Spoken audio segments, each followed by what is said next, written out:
RS103 is another very common and important EMI test procedure, method in MIL-STD-461. This evaluates the device's ability to operate as intended while being exposed to radiated electromagnetic fields, representative of the platform. This test simulates, again, the EMI platform threats caused by both intentional and unintentional RF sources. RS103 testing is required from 2 megahertz to 18 gigahertz, but can be extended to 40 gigahertz by the procurement agency when there's a risk of device exposure to high frequency sources.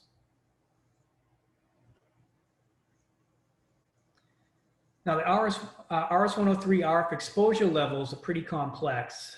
They're based on the UT installation platform, frequency band, and procurement agency, much like CS114 for bulk current injection. As you can see, the platform location that are exposed to high power transmitters will be tested 200 volts per meter, whereas locations with less exposure to these types of sources will be tested at reduced levels. However, as mentioned earlier, these devices that are expected to be used in multiple locations will be expected to be screened at the most severe test levels in order to show compliance. Now, much like RE102, the RS103 test requires the entire surface area of the UT plus a specified amount of interconnecting cable to be within the antennas, the transmit antenna's half power beam width, to ensure that it's been exposed to a uniform field environment. RS103 is specified to be performed at a distance of 1 meter, but allows the distance to be increased as long as the applicable field level can be reached. The benefit to this is it widens the transmit antenna half power beam width and potentially reducing the number of antenna positions required. I will tell you though, to achieve 200 volts per meter, high power amplifiers and cabling and high gain antennas are usually required. In some cases, labs may not be equipped to achieve these test levels at distances greater than 1 meter. It would be forced to use multiple antenna positions along the UT setup. And for this, large systems greater than 3 meters, this could impact the time to perform the test significantly. So an alternative to RS103 is the transmit antenna method. Antenna transmit method is an electromagnetic reverb chamber. This is a cavity resonator similar to a microwave oven, except it's much larger, allows for scanning over a much wider frequency range.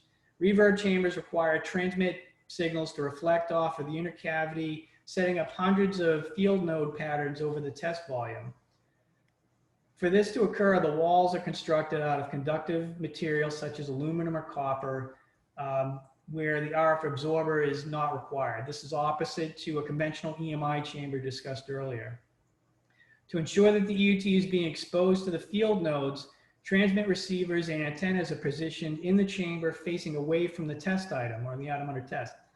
Now the chamber to be used as a suitable test environment, these field nodes must be spatially distributed over the entire surface area of the equipment and cabling.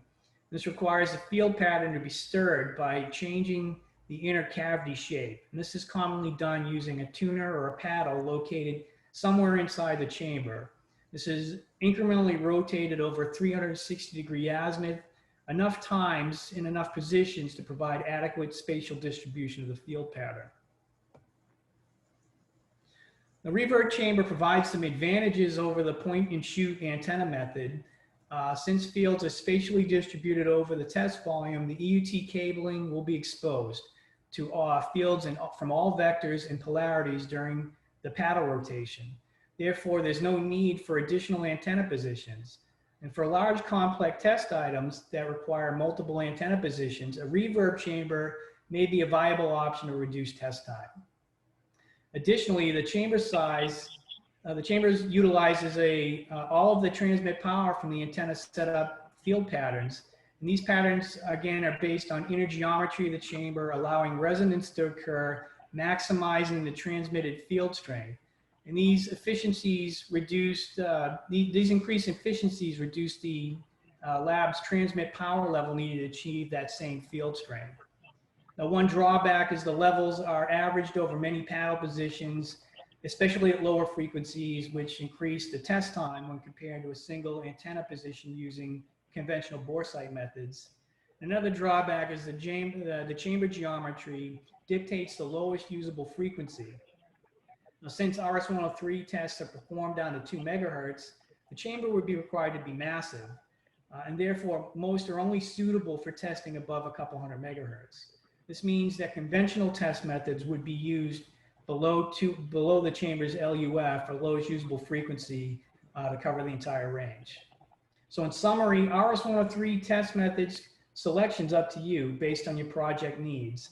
Whatever method is selected would need to be properly documented in the EMI test plan. So real quick, I know we're running out of time here, but I'll blast through this last section, which is discussing RS105. This test method evaluates the device's ability to withstand electromagnetic pulse effects caused by a nuclear detonation at high altitudes. The effect of an electromagnetic pulse has been well known as EMP, discovered during a series of high altitude nuclear detonation tests performed over the Pacific Ocean in the 1950s. Records indicate that some of these detonations produced electromagnetic pulses so severe they disrupted antenna radio transmissions and damaged electric equipment, and even blown out streetlights at a distance of over 800 miles away off the coast of Hawaii. Since then, efforts have been placed to ensure that all hardware utilized by the DoD is hardened against these disruptive effects of EMP, specifically mission-critical equipment that is likely to be exposed to EMP. And RS105 test methods are used to strictly evaluate the radiated coupling effects to the device enclosure and not associated cabling. These types of evaluations are covered by test methods such as CS116 testing. Real quick, the EMP is a complex multi-phase waveform consisting of 3 time constants. Although the actual characteristics here are classified, the International Electrotechnical Committee, or IEC, has addressed suitable classified version of screening these products under IEC 61002-9. So the first portion, E1, is called the prompt gamma pulse, consists of an exceptionally fast rise and fall, roughly 2 nanoseconds by 50 nanoseconds, with a peak pulse value of 50,000 volts per meter. E1 is generally too fast for lightning protection to react, which can lead to temporary or permanent disruption operation of the electronic devices. E1 also couples well to local antennas as well as slot apertures and equipment partially protected. The E2 portion is known as the intermediate time or scattered gamma pulse, much slower in amplitude, much slower in duration, as well as lower in amplitude, residing in the 1.5 to 5,000 microsecond range at a peak level of 100 volts per meter. These characteristics are representative or similar to conventional induced lightning transients and are commonly protected by existing protection, lightning protection within the equipment. And the last is E3, which is a portion of lay time or the magnetohydrodynamic or MHD pulse. This is quite slow, up to roughly 50 minutes in duration, but the typical amplitude is only about 100 millivolts per meter. The E3 pulse here is disruptive to long-haul power transmission lines. However, MHD threats are mitigated by the use of facility-wide step-down transformers to provide electrical isolation and effectively decoupling the pulse from the power runs. And as you can see here, E1 portion is the highest risk, therefore is used in RS105 testing to evaluate the effectiveness of protection for equipment deployed in these individual platforms. Again, this test level is 50,000 volts per meter with the rise time of 2 nanoseconds with a duration of 50 nanoseconds.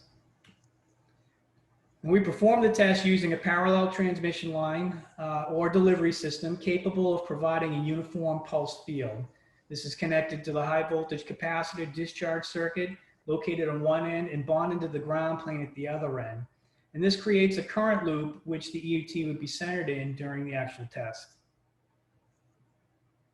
The uniformity of that field is first verified at 5 points representing the vertical face of the equipment under test. Each data point is then compared to a set to the set of measurements to ensure that a minimum of 50,000 volts per meter is achieved, while as the maximum voltage of any point measured doesn't exceed 100,000 volts, which is roughly a -0 to +6 dB deviation. Now, the UT would be installed somewhere within that working volume or uniform volume of the pulse delivery system. And the UT must not exceed 1/3 height or 1/2 length or width of the delivery system in order to maintain that proper uniformity. The pulse is applied at a low level and then incrementally increased until either 50,000 volts per meter is reached or the UT becomes susceptible to the field. I will mention to you that RS105 testing is not intended to damage the equipment.